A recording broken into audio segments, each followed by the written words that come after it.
একদিন একটি লাল বিড়াল হেঁটে হেঁটে রাস্তা পার হচ্ছিল। হঠাৎ করে আকাশে শুরু হয় বৃষ্টি। সে দেখে রাস্তার পাশে একটা ছোট্ট পাখি ভিজে খুব কাঁপছে আর দুর্বল হয়ে পড়েছে।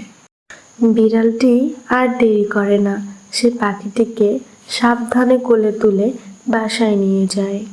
তারপর তাকে হালকা গরম পানিতে গোসল করায়, তার শরীরটা মুছে দেয় আর খাওয়ায় মজাদার খাবার।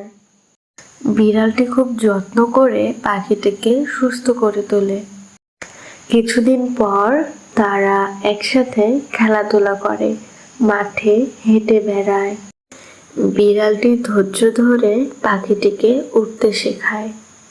অবশেষে পাখিটি ডানা মেলে, আকাশে উড়ে বেড়ায় আর ফিরে যায় নিজের বাসায়।